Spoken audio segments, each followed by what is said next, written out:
बोलो शुक्राना प्यारे की जय, सतगुरु महाराज जी की जय, सतगुरु श्री रामचंद्र महाराज जी आपके शरण शरण ही जय। तो सुंदर साथ जी चलते हैं मेरठ में ही, है ना। ईश्वर खोने का मकान है, तो वहां पर महाराज जी बता रहे हैं कि मैंने 3 परिक्रमाएं की। एक स्थूल से जिसमें शरीर रहा में, जिसमें भूतों से भूतों का मिलन हुआ। दूसरी सूक्ष्म, जिसमें मन की क्रियाकलाप रहे। और तीसरा आत्मा से रूहानी, जिसमें आत्माओं से आत्मा का मिलन। तो जो तीसरी परिक्रमा कह रही है कि अभी नहीं देंगे तीसरी। 2 परिक्रमाएं तो हमने कर ली, तीसरी परिक्रमा नहीं देंगे, उनका समय नहीं है। अभी तीसरी परिक्रमा नहीं दे, अभी उसका समय नहीं आया। यह गमनियत समझी हमने, कम से कम अब 2 दे दी। मैंने कहा कि भाई 1 2 परिक्रमाएं तो दे दी उन्होंने, हमें समझा दी, लेकिन अभी तीसरी परिक्रमा नहीं दी। क्यों? क्योंकि वो अब शरीर छूटने के बाद में जो ये हम रूहों को जागृत कर रहे हैं, तो वो ही तो कर रहे हैं। तो यहाँ कह रहे हैं, अब ये जो बात बता दी, दोनों तो बता दी, जो स्थूल से थी और सूक्ष्म थे। अब तीसरी उन्होंने गुप्त रखी। जैसे आते हैं ना कि 90,000 अरब थे, कि 30,000 तो खोल दिए, 30,000 गुप्त रख दिया, तीसरे हम खुद खोलेंगे। तो इसीलिए कह रहे हैं कि 2 तो दे दी, तीसरी अभी क्या कि अभी उसका समय नहीं है। तो हमने बहुत गम्यत समझी, बहुत एहसान समझा कि कम से कम चलो 2 तो बता दी, है ना। और मिल जाएगी कभी तीसरी भी, जब उनकी कृपा होगी। भाई इसके बारे में भी हम अनुभव हो जाएगा। तो तीसरे का कब होगा? मान लीजिए सूक्ष्म से स्थूल से तो हमने भी सुन ली, लेकिन तीसरी तो जब भी होगी जब सतगुरु महाराज जी आकर हमारा हाथ थाम रहे हैं। क्योंकि आत्मा से आत्मा का मिलन है इसमें, बुद्ध से बुद्ध का मिलन नहीं है, आत्मा से आत्मा का मिलन। इसलिए ध्यान दे, जितनों को भी दर्शन दिए हैं तो उन्होंने क्या हुआ? सूक्ष्म से सूक्ष्म के दर्शन किए, कि सतगुरु दिखाई दी, उनकी आवाज सुनाई दी, लेकिन शरीर से आंखें खुली तो वो हो गए। किसके बीतक बीती को कहते हैं, किस किस पे क्या बीती, किसके अब बन बैठी आकर, और अंगना किसकी थी। कह रहे कि बीतक किसको कहते हैं, बीती हुई को कहते हैं। और अंगना किस किस पे क्या बीती, यानी किस किस के जीवन में क्या क्या घटनाएं घटी, उन सब घटनाओं को क्या कहते हैं? बीतक कहते हैं। अब अंगनाओं की भी तो अपनी, हमारी तो बीतक है। कि हम परम धाम में कैसे आनंद में रहते थे, तो वो 25 पक्षों की लीला भी हमारी अपनी बीतक है, जो अभी भी चल रही है और चलती रहेगी। और यहाँ पर खेल में आकर ब्रज की भी लीला हो गई, रास की भी बीतक हो गई, जागने की भी बीतक हो गई, और जागकर अब परम धाम में जाएंगे उसकी भी बीतक हो गई। तो इसीलिए कह रहे हैं कि कथनी किसकी अब बन बैठी आकर, और अंगना किसकी थी। धनी की अंगना माया की बनकर बैठ गई, तो अंगना तो नहीं बन सकती। लेकिन जीव को देखने में इतनी तल्लीन हो गई कि वो अपने स्वरूप को बैठ, कह रहे कि वैसे तो लिखी गई है चर्चा वैसी की वैसी, बैठे थे कुछ चिंतित से महाराज एक दिन आश्रम। अब ये बात हो गई, ये बात होने के बाद में कह रही कि एक दिन महाराज जी क्या बैठे थे, आश्रम में बहुत ही शांत बैठे थे, चिंतित से कुछ। और अब यहाँ पर कुछ बात चल रही थी कि भाई ये 2 पक्षों का निर्णय हो, क्योंकि एक शिष्य के ही शुरू सॉरी एक गुरु के 2 शिष्य होते तो अनबन तो होती ही। तो यहाँ वर्णन कर रहे हैं कि जैसे ही यहाँ पर हम आए, तो एक विशेष थे भाई, ये श्री प्रताप जी और एक ये जगदीश आहूजा जी, महाराज जी के संग संग रहे, दोनों ही सेवा करते थे। तो मतभेद तो जरूर हो जाता है। तो ये कह रहे हैं कि शेरपुर की ही घटना है, तो हम उनको पता चला कि महाराज जी ने ये बीतक दे दी। और जैसे मैंने यहाँ आकर शेरपुर में लिखना शुरू किया, तो ये बात उनको पता चली, श्री जगदीश आहूजा जी को। तो कह रहे कि उन्होंने ये कहा कि महाराज जी ये आप इनको बीतक क्यों दे रहे हो, ये क्यों बीतक लिखवा रहे हैं? बीतक तो हमारी है भाई, जो चलती पहले से चल रही है, हमारी मूल बीतक है, जो सोमलाल दास जी द्वारा लिखित है। तो कह रहे कि उन्होंने कहा कि हाँ भाई ठीक है, कोई बात नहीं, हमारी तो बीतक क्योंकि चलती थी वो पहले से। तो उन्होंने कहा कि ठीक है भाई, चल रही है बीतक, तो फिर उन्होंने कहा कि फिर ये बीतक क्यों लिख रहा है प्रताप, बीतक तो नहीं लिखनी चाहिए। तो कह रहे हैं क्या करते हम, आप इन्हें क्यों लिखवाते अपनी बीतक, बीतक एक चला करती है श्री प्राणनाथ जी की, फिर बीतक क्यों दी तुमने? महाराज जी से पूछे फिर बीतक आपने क्यों दी, जब है लिखी जाती है, उसी का पाठ चलता है हर साल सावन में, तो फिर ये क्यों दी? अगर कह रहे कि अगर इन्होंने यहाँ तक कि कह रहे वे तो यही जाने कि भाई कितनी इसमें सत्यता है कितनी नहीं। तो कह रहे कि उन्होंने फिर ये कहा कि अगर महाराज जी इस प्रताप ने अभी तक लिखी और लिख कर इसको पढ़ा तो इसको फाड़, उन्होंने ये सब। तो इतने में ही कह रहे कि जब ये बात द्वैत की भावना आगे, लड़ाई झगड़े की बात की, फाड़ने की बात आई, तो ईश्वर कुंवर भी वही थी। उन्होंने कहा कि अगर ये ऐसा करेंगे तो बहुत झगड़ा हो जाएगा, अगर कोई इस बीतक को फाड़ेगा तो समझो कि हम ही उसे फाड़ डालेंगे। क्यों? क्योंकि हमारे सतगुरु की दी हुई सौगात है, इससे हम अपने सतगुरु के बारे में पता चलता है, और इसे फाड़ देंगे तो क्या हम उसको बख्श देंगे? तो इस तरह से कह रहे कि ये दो पक्षों में हमारा झगड़ा हुआ, और झगड़ा होने के बाद में जैसे जैसे मामला शांत हुआ, और शांत होने के बाद में वहां से सब इधर उधर चले गए। अब ये कह रहे हैं यहाँ पर, महाराज जी एक शब्द ना बोले, रही हृदय में व्यथा। जब दोनों में झगड़ा हुआ तो कह रहे कि महाराज जी के हृदय में बहुत दुख हुआ, लेकिन वे कुछ नहीं बोले। श्री सतगुरु पे क्या बीती यह सुनकर उन पे असर पड़ा, कि इस झगड़े को भाई, दोनों शिष्य मेरे में आपस में बीतक के ऊपर झगड़ा हुआ, तो महाराज जी बहुत दुखी हुए। तो कह रहे हैं यहाँ पर, महाराज जी बोले सतगुरु से मांगे थे हमने 2 साल, कि हमने महाराज जी से 2 साल मांगे थे। कैसे मांगे थे? कि भाई ये जो चोली का मंदिर है, जो इंचोली का मंदिर, ये बन जाता, क्योंकि यहाँ पर नींव रख दी थी महाराज जी ने, लेकिन ये पूर्ण नहीं हो पाया। और कह रहे पोतियों के जो विवाह हो जाते, एक कतहुई का सरला का, 2 रहरी थी, एक राज प्यारी और एक शाम प्यारी, एक सोमदत्त की और एक ओमदत्त, कि इनका विवाह हो जाता, मंजूरी मिल जाती, लेकिन सतगुरु की तरफ से कोई हुक्म नहीं हुआ। क्यों? क्योंकि हम हुक्म के दावेदार है, हुक्म के विपरीत हम कोई कार्य नहीं कर सकते। तो ऐसे उन्होंने कहा। तो यहाँ कह रहे हैं कि जब सतगुरु ने शब्द कहे तो कोई भी इन बातों को समझ नहीं पाया कि सतगुरु महाराज जी ने क्यों कहा, ये क्या इसके पीछे राज है। और एक बात और कही, उन्होंने कह दिया कि हाथ बटन पे है अक्षर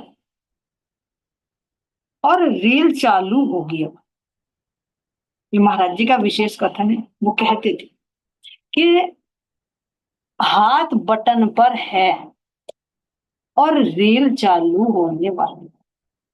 अब हाथ बटन पर कैसे? कि राज जी महाराज जी जो कह रहे हैं ना, कि सतगुरु महाराज जी का कब हुक्म आ जाए, कब ये तन छूट जाए, और जो ये लीला है वो तीसरी रूहानी लीला कब शुरू हो जाए। ऐसे रहते ना कि बटन दबाया और वीडियो चालू। तो पहले तो वो चलती थी ना रील, उसमें चलती थी, एम्पलीफायर वगैरह में चलती थी, उसमें कैसेट होती थी, कैसेट में होता था कि वो रील चालू होने वाली है, बटन की ऑन होती। तो इसी तरह से कह रहे हैं कि हमने सतगुरु महाराज जी से कहा कि ये हो जाते, लेकिन उनका हुक्म पारित नहीं हुआ। जितना काम धनी ने सौंपा है कि इस तरह से इतना होना, उतना ही हुआ। तो इसलिए कह रहे हैं कि हम उनके हुक्म में दखल अंदाजी नहीं कर सकते, जैसे सतगुरु की मर्जी होगा वैसा ही। तो ऐसे करते करते कह रहे हैं कि बड़े अर्थ करती थी उम्मत, बड़ी हुई इस पर चर्चा, कि महाराज जी ये क्यों कहते थे, लेकिन उसका भेद नहीं बताते थे। अब महाराज जी क्यों कहते हैं सब, कि हाथ बटन पर है और रील चालू होने वाली है, हाथ बटन पर है, रील चालू होने वाली है। यानी इसका मतलब है कि कब अतर की दुंदुभी बजेगी, और दुंदुभी बजते ही कयामत शुरू हो जाएगी, और असराफिल फरिश्ता कुबड़ी पीट किए खड़ा है, हुक्म का दावेदार है। तो इसी तरह से सब हुक्म के अधीन है, कब उनका हुक्म हो जाए और कब रील बदल जाए, क्योंकि शरीर छूटने के बाद फिर दूसरी लीला शुरू हो जाए। लेकिन पर्दे के पीछे क्या है यह कभी नहीं सोचा। जो पर्दा है जिसके पीछे रील चलेगी, तो वो कौन सी लीला चलेगी? सतगुरु की तीसरी लीला, जिसमें आत्माओं का आत्मा से मिलन होगा। तो ये पर्दे के पीछे, तो पर्दा कौन सा? तन का आड़ा पर्दा। तो एक तो दिखाई दे रही है जो स्थूल से दिख रही है, लेकिन सूक्ष्म मन से किसी किसी को दिखती है। और ये रूहानी जो लीला होगी, जो पर्दे के पीछे जो लीला चल रही है रतनबाई की और धामधनी की, तो वो किसकी हो रही है? वो पर्दे के पीछे तीसरी रूह से रूह का मिलन की लीला चल रही है। तो कब बटन दब जाए, बटन दबते ही ये रील बंद स्थूल वाली, और अंदर की आत्मा की रील शुरू। लगी हुई थी खेल कूद में पूरी की पूरी उम्मत, पूरी की पूरी उम्मत ही, पूरी की पूरी 12 की 12,000 खेल में लगी हुई है। बुरा मान सकता है कोई लिखा अगर भीतरी हाल, अगर भीतर का हाल लिख दिया ना रूह का, कि कैसे माया में डूबी हुई, तो बुरा लग जाएगा। और हकीकत की बात है, अगर यहाँ असल भी बोल दिया जाए ना, सच बोल दिया जाए, तो टिक नहीं पाएंगे, हम खुद नहीं टिक पाएंगे, अपनी सत्यता अपने तक भी नहीं बोल पाते। बताओ, बोल देंगे। हमारे मन में कितने विचार चलते हैं, तो क्या बोल देते। घर में पति पत्नी में कौन एक दूसरे के प्रति कितनी नकारात्मक सोचते हैं, और अंदर में क्या फीलिंग होती है, अगर सच में बोल दे तो क्या बोल रह पाएगा यहाँ परिवार, नहीं रह पाएगा। तो इसीलिए कह रहे हैं कि अगर रो के भी अंदर की खोल देना कि अंदर क्या क्या चल रहा है, तो यहाँ सुन नहीं पाएगा कोई। यह घर किसी और का है भाई, यहाँ राज करता है दज्जाल। ये जो घर जिस जिस हृदय में राज्य रहते थे, उस पर तो अब अजाजिल का और उसका इब्लिस का राज्य हो गया, बाप बेटे का। वे बैठे जिस हृदय पर धामधनी निवास करते, उनकी आनंद की लीला चलती थी, उस हृदय पर यहाँ दुख सुख की लीला चल रही। तो इस तरह से हमें ये प्रश्न के माध्यम से बताया कि कैसे बीतक लिखी गई, कहाँ पर महाराज जी ने दी और क्यों दी, और कैसे कैसे तीन परिक्रमा। अब एक और अनुभव बता रहे हैं कि खोपड़ा फोड़ सौदा। अब खोपड़ा फोड़ सौदा कौन सा है, वाणी के अंदर का राज, सतगुरु के महाराज जी के अंदर का राज। खोपड़ा फोड़ का मतलब कहा ना कि जो परमात्मा आता, पीछे मूल बीतक में भी आता है कि जो परमात्मा की बात करेगा ना, उसका सिर धड़ से अलग हो जाएगा, यानी यहाँ का अहंकार फूट जाएगा। ये वो सौदा है वाणी का, दोनों में खत्म हो जाएगी, एक तो जीव की में और एक आत्मा की। तो इसको ही खोपड़ा फोड़ कहा है। और वो क्या है, पात्र को ही देते हैं सतगुरु महाराज जी, और दे भी नहीं सकते, कोई और दे भी नहीं सकते। तो यहाँ कह रहे हैं ये घटना कहाँ की बता रहे हैं, श्री मुजाहिदपुर की। तो कह रहे हैं कि महाराज जी एक बार क्या हुए थे, मुजाहिदपुर आए हुए थे, उनके साथ में और भी सुंदर साथ थे, दो चार सुंदर साथ और थे। तो कह रहे हैं कि हम भी मेरठ से चलकर वहीं पर पहुंच गए, चल सीने से जो ईश्वर कुंवर थी वे भी वहां पर पहुंच गई, महाराज जी के पास में मुजाहिदपुर। अब वहां क्या कह रहे हैं कि वहां जब काफी सुंदर साथ हो गए, तो पता है कि भजन कीर्तन में तो आनंद बढ़ ही जाता है। तो वहां पर खूब भजन कीर्तन होने लगा, सतगुरु महाराज जी वाणी चर्चा सुनाते है ना, तो सत्संग कीर्तन रोज होता, रोज अमृत रूपी वहां पर वर्षा होने लगी। अब जैसे जैसे जिसका था, जिसका भाव था, जैसे जिसकी योग्यता थी, वो वैसा ही रस वहां पर लेता, एक जैसा रस तो नहीं लेते। यहाँ पर भी देखो, क्या हम एक साथ मिलते बैठते कि समान समान अनुभव होता है किसी को, समान सुख मिलता है किसी को नहीं, सबके सुखों में क्या होती है, अलग अलग भिन्नता होती है। तो कह रहे कि यहाँ पर अब जैसे कुछ भजन कीर्तन हुआ तो सब इधर उधर जाकर बैठ गए, लेकिन सतगुरु महाराज जी के पास मैं और ईश्वर को बैठी रह गई। तो वहां कह रहे कि मैं कह रही कि मैं कुछ दूरी पर था और महाराज जी बैठे हुए थे, और उनके पास वो थी चंद्रसिंह की जो रानी थी, ईश्वर कुमार और विचित्रा, दोनों बहन बैठी हुई थी। और महाराज जी कहाँ बैठे थे, वही मुजाहिदपुर में मंदिर के सामने। कह रहे कि धीरे धीरे धीरे धीरे मैंने देखा, तो मैं भी गया वहां पर, चटाई पर जाकर बैठ गया मैं भी, महाराज जी चारपाई पर बैठे थे, मैंने नीचे चटाई डाली, तो मैं भी वहां पर जाकर बैठ गया। और धीरे से मैं सतगुरु की बातें सुनने लगा कि ईश्वर कुमार को विचित्रा को क्या कह रहे। तो कह रहे कि जब मैं गया वहां पर, तो कुछ शांत से हो गए जो बातें कर रही थी, लेकिन बहुत देर बाद ही उन्होंने जैसे देख रहे थे, तो पहले तो वो कह रहे हैं कि पहले तो उठकर बैठे और फिर धीरे से बोले। क्या बोले कि यहाँ साथ जो है बहुत सुंदर साथ है, लेकिन मैं देखता हूँ कि यहाँ सब मतलब से ही आते। नोटिस करना, सुंदर साथ महाराज जी के दिल की बात, मैं सब साथ को देख रहा हूँ, लेकिन यहाँ सब मतलब से आते हैं। ये नोटिस करे कि कितने लोग, 99% लोग अपने अपने मतलब से जाते हैं। और वो भी कैसा मतलब, ये तो सतगुरु को पाना ये भी मतलब ही है, लेकिन लौकिक मतलब जो देह से रिलेटेड है। कोई महाराज जी के पास बर्फी लेकर जा रहा है, कोई जोड़े चढ़ा रहा है कि हमारे बच्चा हो जाए, कोई कह रहा हमारे बेटे की शादी हो जाए, कोई कह रहा हमारी नौकरी लग जाए, कोई कह रहा हमारी मिल बन जाए, कोई हमारे प्लॉट बन जाए, कोई हमारा मकान बन जाए।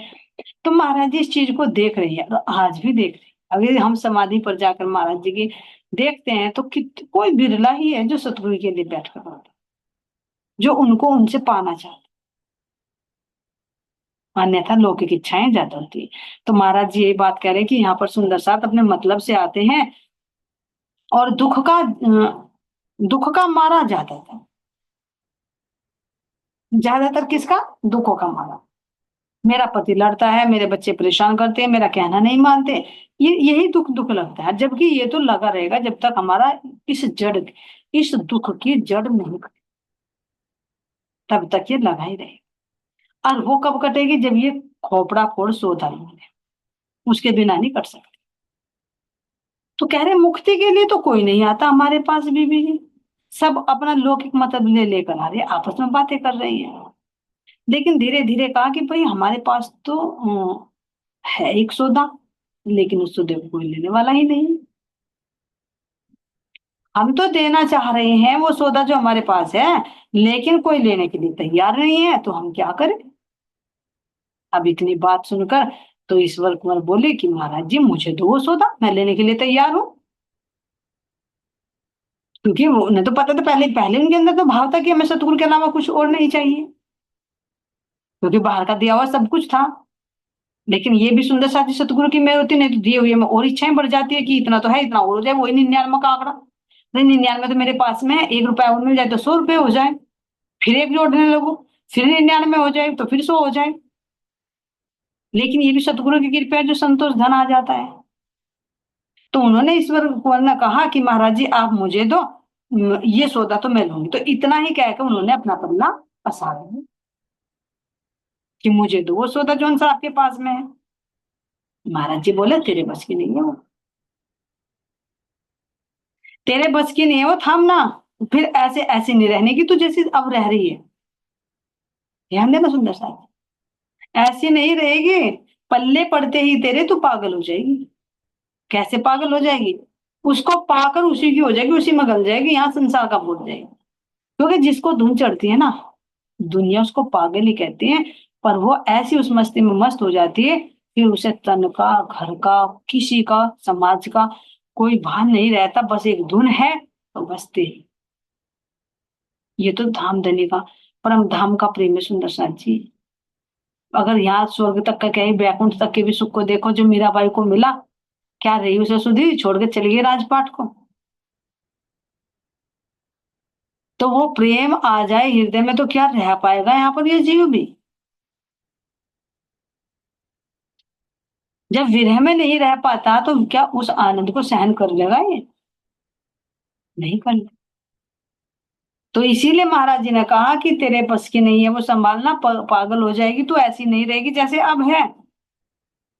अब ये बात सुनकर कहा कि पागल होंगी तो हो जाने दे, कौन से मेरा औलाद धरी है जो मुझे उनका पालन पोषण करना। आप मुझे दो, पागल हो जाऊंगी तो हो जाने दो मुझे, लेकिन मुझे वो सौदा दो। लेकिन महाराज जी ने नहीं दिया। कह रहे हैं जो आकर के मुझे रोएगी लाओ मुझे दे दो महाराज जी, जोड़ों में से निकल निकल कर आन खड़े हो छाती पर, मारी थी ऐसी क्यों कर दी, जैसी थी वैसी ही कर। भाई महाराज जी कह रहे कि तू चलिए तेरा औलाद नहीं, लेकिन तेरा पति तो है, वो जोड़ों में से निकल निकल कर मुझे मारेंगे और ये कहेंगे कि जैसी थी मारी तू ऐसी कर, तूने तो पागल बना दी। मैं लोग वैसे ही पीछे पड़े रह कि ये तो महात्मा पता नहीं क्या बुड़की डाल रहे हैं, क्या जादू कर दे। तो भाई तू मुझे भी पिटवाओगी, तेरे बस की नहीं है, तू रहने दे। इसमें तो खोपड़ा फूटना पड़ेगा, साथ में मेरा भी फूटवाएगी। तो कह रही है वो कि पीछे हट जा, बस अब तेरे बस की नहीं है। पीछे हट, तेरे बस की नहीं, क्या लेगी, कर अपना काम, तू अपना काम करती रहे, जितना तुझे दिया बस उसी में काम चला, जो सौदा मेरे पास में है वो तेरे पर नहीं सहन होगा। क्यों? ये बता रहे कि एक स्त्री की मजबूरी क्या होती।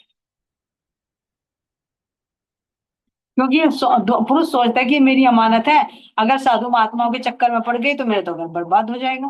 और जबकि उसको परवाह नहीं है, वो तो तैयार है।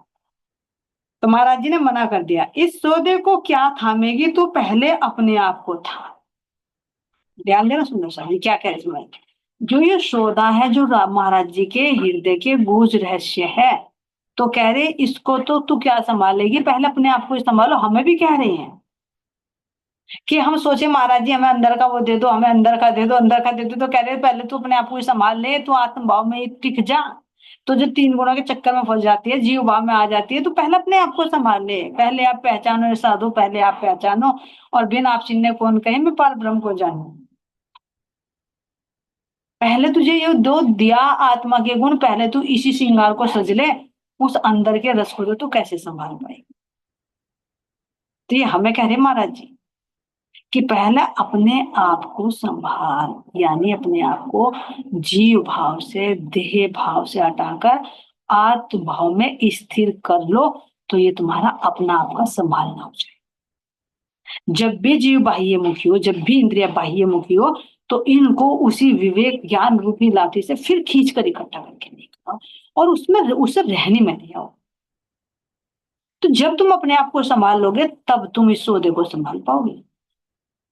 भाई यहाँ पर भी देखो, अगर बच्चे को ज्यादा वेट उठाना है या कहीं पर भी देखो, पुलिस फोर्स में कहीं पर भी जाना है कोई भी, तो अपने शरीर को उस लेवल में ढालना पड़ता है, वो कैपेसिटी लानी पड़ती है अपनी बॉडी में। ऐसे थोड़े कि उस पर चला भी जाता नहीं, अपने घुटनों के बल खड़ा नहीं हो जाता, जा रहा है कि रेस लगा के मिलिट्री में जा रहा है, ये कभी लड़ पाएगा वो? क्या उन जिम्मेदारियों को सहन कर पाएगा वो? नहीं। इसी तरह से महाराज जी कह रहे हैं कि तुम्हें ये सौदा दूं तो पहले अपने आप को तो संभाल लो। हो तो तुम जीव भाव में और मांग रहे कि मुझे वो दे दो, तो तुम नहीं सहन कर पाओगे। तो ये उन्होंने कह दिया कि तुम पहले अपने आप को तो संभालो, उनको नहीं, महाराज जी हमें कह रही है। इस सौदे को क्या थामेगी, तू पहले अपने आप को थाम। ये शब्द हमारे लिए है, ईश्वर कुंवर के नहीं है, हम सब के लिए। अब कह रहे हैं उधर बात हो रही थी बीबी से, हमें भी उठी फुरहरी से। उधर तो दोनों की बात हो रही थी, वो कह रही सौदा मुझे दो, महाराज जी कह रहे तेरे बस की नहीं है। तो दोनों मेरे अंदर भी हलचल सी होने लगी, कौन सा सौदा है, कौन सी की बात कर रही है? अरे मैं ले लू ना वो सौदा, क्योंकि आती है अंदर में कि अगर एक बात भी हो जाए, ज्ञान की बात मिल जाए, अरे क्या बात हो रही है, अगर फोन पे क्या बात हो रही थी, उससे कुछ ना कुछ होगा, कुछ ना कुछ तो ज्ञान की बात चली होगी, कुछ ना कुछ धनी की बात चली होगी, कहीं मैं वंचित न रह जाऊं। तो ऐसे कह रहे मेरे अंदर भी हलचल हुई कि भाई मैं भी तो वो सौदा दूं, कौन से सौदे की बात इनकी चल रही है। मेरे अंदर भी उठ उठ रही सिहरन सी शरीर में, एक रोमावली सी जो हो जाती, रोमांस सा हो जाता है शरीर में, जो वो कह रही कि मुझे वो बैठने नहीं दे रही थी, अंदर में अंदर ही बेचैनी है कि कौन सी बात कर रही, कौन से सौदे की बात कर रही, शायद मैं ले लूं उसको, मैं योग्य हूँ। तो अंदर ही अंदर बेचैनी सी हो रही। तो अंदर में कह रही कि एक बहुत ही बेचैनी सी कोतूहल हो गया, और अंदर साथ में कह रही कि उठ चल, उठ चल। तू महाराज जी से कह दी कि शायद मैं पात्र हूं या नहीं, मैं संभाल पाऊंगा नहीं, तो मैं ले लू उसे। तो कह रहे जैसे कोई भंडार लूट रहा, और लूटता क्यों नहीं तू भी बढ़, कि मुझे लगा कि जैसे कि होता है ना, यहाँ के तो भाई प्रसाद बट रहा है और भाग के उसे धकेल और तू ही ले प्रसाद, कभी तू रह जा। तो यहाँ के प्रसाद लेने में तो हम आगे बढ़ जाते हैं, लेकिन जो अंदर का रूहानी प्रसाद है, इसको लेने में हम हिचकिचाते हैं, उसके लिए पात्रता नहीं, उसके लिए अंदर ये हौसला नहीं होता कि कितनी भी भीड़ है तो बढ़ आगे, आगे ले इसको। तो वो महाराज जी कह रहे कि अंदर का सौदा लेने वाला भी होना चाहिए, बार बार का नहीं, अंदर का भी लेने वाला होना चाहिए। तो जैसे मुझे लगा कि जैसे ये प्रसाद लूट रहा है और सब लूट रहे हैं, तो तू पीछे क्यों खड़ा है, उठ तू भी भाग, जल्दी पूछ। जैसे बिना खिवैया कोई डगमगाई फिर हो रही हो नहीं, ऐसा लगा कि जैसे कोई नाव हो, उसको थामने वाला ही ना कोई हो, और वो डगमगा रहा हो कि तू उठ और तू उससे लेकर ले। अब जब अंदर से आत्मा खींचती है तो सुंदर सा जी शरीर फिर रह नहीं पाता, जब सतगुरु खींचते हैं ना तो रह नहीं पाता शरीर, जीव नहीं रह पाएगा, क्योंकि आत्मा जब बेचैन हो जाएगी तो जीव के अंदर वो बेचैनी आएगी, और फिर जीव इन इंद्रियों का सिरदार है तो वो नहीं बैठने देगा। तो कह रहे कि तुरंत उठकर भाग पड़ा और सतगुरु के चरण पकड़कर मैं बैठ गया, और कहा कि हे सतगुरु महाराज जी, हूं तो वैसे मैं नालायक, लेकिन अगर आप लायक समझो तो ये सौदा मुझे देना। भाई लायक तो नहीं हूं मैं, लेकिन अगर आप कृपया करके मुझे लायक बना दोगे तो मैं सौदा क्या दे सकता हूँ, मुझे इस सौदे की बहुत इच्छा है। महाराज जी ने कहा ठीक है भाई, तू लेना चाहता है तो ले ले, लेकिन पहले इसके बारे में सुन ले, जो भी सौदे को लेगा ना उसका सिर धड़ से अलग हो जाए। जैसे पीछे परीक्षा हुई थी ना, कि बताओ कौन कौन अपना सिर देने के लिए तैयार है इस पर। तो ये महाराज जी की कंडीशन है कि जो भी सतगुरु के अंदर के उस खजाने को लेना चाहता है तो भैया सिर धड़ से अलग होगा। तो कह रहे जिसको अपना सुर लुटवाना हो, जिसको अपना घर लुटवाना हो, तो वो आ जाए मेरे पास। तो कह रहे बिना शीश का धड़ है अपना, भला शीश हम पे कब है। ये गुरु महाराज जी, हमारा जो धड़ है ना वो तो बिना सिर के ही है, हमारे सिर, हमारे धड़ पे कोई सिर नहीं है। और हम यो सिर तो हमने उसी दिन दे दिया था जिस दिन वहां शेरपुर में हमने तारतम लिया था। ये सर वो सर नहीं है जो झुक कर एक बार उठ जाए। मुझे रास आ गया है तेरे दर पे सर झुकाना, तुझे मिल गई है रूए, मुझे मिल गया है खजाना। है ना। तो ये कहा कि मेरे सिर, मेरे घर पर तो सिर है ही नहीं था, ये तो उसी दिन दे दिया था। ये जैसे सुंदर शाह जी हमारे महाराज छत्र शाह जी अपना सब कुछ हुआ। और तब वास्तव में सतगुरु तक ही खुश हुए, जब यहाँ की मैं खत्म हो जाए और बस तू ही तू रह जाए। कह रहे कि भैया हमारे हमारा तो सिर पे है नहीं है। शीश दक्षिणा में दे दिया था जब हमने मंत्र लिया था, क्योंकि उस समय पैसे तो मेरे पे था ही नहीं। अंदर में यही विचार आ गया कि बिना नहाए धोए तो तारतम दिलवा दिया था, और अंदर में सोचे कि जेब में देखा तो पैसे तो है ही नहीं, तो क्या दूं। तो अंदर में संकल्प ले लिया था कि आज से मैं ही आपका हूँ। तो इस बात को दोहरा रहे हैं कि हे गुरु महाराज जी, जिस दिन मैंने मंत्र लिया था, शीश तो मैंने उसी दिन आपके चरणों में धर दिया था, तो इसलिए मैं तो बिना सिर के फिर रहा हूँ उस दिन से, ये मेरी मैं कुछ है ही नहीं। धड़ ही धड़ है अब प्रताप पे धड़ अपना ये दिला, अब मेरे पर तो धड़ ही धड़ है। और अगर ये धड़ आपके लायक है तो कृपया करके इसके ऊपर अपना सिर रख दो, यानी अपना ज्ञान रख दो, यहाँ का ज्ञान खत्म करके। जो ये है सुंदर साथी, हमारे अंदर का अहंकार, हमारे अंदर का ज्ञान, तो जब हम इसको शून्य कर दे तो फिर सतगुरु का ज्ञान। यहाँ तो कहते हैं कि गणेश जी का सिर काट कर हाथी का सिर लगा दिया, तो वास्तव में यहाँ के जीव का सिर काट कर वो आत्मा का सिर लगाते हैं। यहाँ की सौपन की बुद्धि को हटाकर वो परमधाम की जागृत और निज बुद्ध दे देते, वो इस धड़ से सिर जुड़ता है। फिर ये मुर्दे भी बोलते हैं, फिर अष्ट धातु की दीवार भी बोलती है। तो कह रहे हैं तो कृपया वह क्या समान है, ग्राहक है हम भी दे दो। तो देखो अगर हम भी ग्राहक हैं उसके, अगर योग्य समझते हो सतगुरु महाराज जी, तो यशोदा हमें भी दे दो, कौन सा सामान है आपके पास में। सुन अपनी खामोश हो गए थोड़ी देर बाद, जब कह रहे कि मैंने ये बात कही कि भैया सिर तो हमने पहले दे दिया महाराज जी आपके चरणों में, हम लायक हो तो दे दो, तो महाराज जी कह रहे कि थोड़ी देर भी चुप रहे, फिर बोले खैर न समझे धड़ पर सर की, जो भी इस सौदे को ले।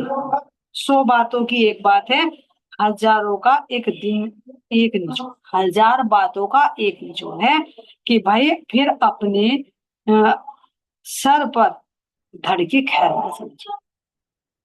अगर ये सौदा ले लिया, नाम भी ऐसा काम भी जैसा, कहते हैं इसे खोपड़ा को, जैसा इसका नाम है वैसा ही इसका काम है। और इस सौदे को क्या कहते हैं, खोपड़ा पोड़ सौदा। बाहर का ज्ञान लेके तो यहाँ का खोपड़ा और ज्यादा हो जाता है, 1000 1000 सिर हो जाते हैं, जितना ज्ञान बढ़ेगा इतने सिर हो जाएंगे। लेकिन जब ये यहाँ का अहंकार मरता है तो सतगुरु को ज्ञान जी अंदर में इश्क पैदा हो, वास्तविक इल्म की पहचान होती है, राज्य महाराज जी के अंदर की गुफे बातें निकलती हैं। तो फिर यहाँ की मैं नहीं रहती, वो सतगुरु की मैं। बोला नहीं फिर कोई भी, सब पर छाई खामोश। जब इस बात को हमारी बात हो रही तो सब वहां पर इकट्ठे हो गए, तो जब महाराज जी ने कही कि खैर ना समझो, तो फिर कोई नहीं बोला, चारों तरफ क्या हुआ, खामोशी छा गई। अब इतने में ही चुपचाप बैठे थे, तभी कह रहे कि जो ईश्वर कुंवर थी विचित्रा थी, उनका एक नौकर आया, उन्होंने आके बीच में बोल दिया कि चलो बीबी जी रथ आ गया, आपको मुजाहिदपुर से वहां चलना है चंदसीने में।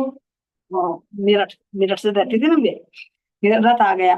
और उन्हें जैसे ही कहा कि आए बैठे, तो तुरंत चल दिए वहां से उसमें बैठकर। यहाँ कह रहे हैं जैसे में चले, तो हमने सोचा कि भाई कोई बोल तो रहा है नहीं, जो हमारे दिल की बात हमने महाराज जी से कह दिया, तो हम भी चल दिए भाई, चले हम भी साथ के साथ निकल जाएंगे। ये मेरठ जाएंगे तो हम भी उधर से ही निकल जाएंगे, क्योंकि मेरठ में वे भी मेरठ के रहने वाले थे, तो हम भी चले जाएंगे। तो कह रहे कि जब वे गए तो महाराज जी ने मेरा हाथ पकड़ कर मुझे अपने पास में बैठा दिया कि तू कहाँ जा रहा है, तू यही बैठ। अब जैसे ही मैं बैठ गया तो कह रहे कि मुझे कहा कि हमारी ये झोली लेकर, जो कह रहे कि जहाँ चार पाई थी महाराज जी की, और वहां खूंटी पर झोली टंगी थी। देखा ना मुजाहिदपुर में अभी भी कमरों में भी खूंटी है जिन पर लटक लटक कर आनंद लिया, है ना। परमधाम के मंदिर नजर आ रहे थे, तो वहां पर ही महाराज जी बाहर भी खूंटी है कि वहां खूंटी पर महाराज जी की झोली टंगी रहती है। तो उन्होंने कहा कि ये मेरी झोली लेगी। तो कह रहे हैं कि मैं गया, अब वो झूले लेकर आया तो महाराज जी उसमें चूर्ण रहा। देखो कई बार आया ना चूर्ण का मतलब, जो भी विवाह होते थे देखो विचित्रा को भी दिया था।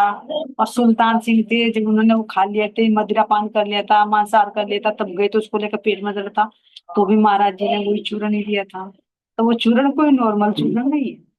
और दादा गुरु जी भी वही बभूति और चूर्ण रखते थे अपनी झोली में। तो ये अंदर का चूर्ण है जो यहाँ की माया को उतार देता है। बाहर की तो एक झोली है ही, लेकिन वो अंदर की भी झोली है।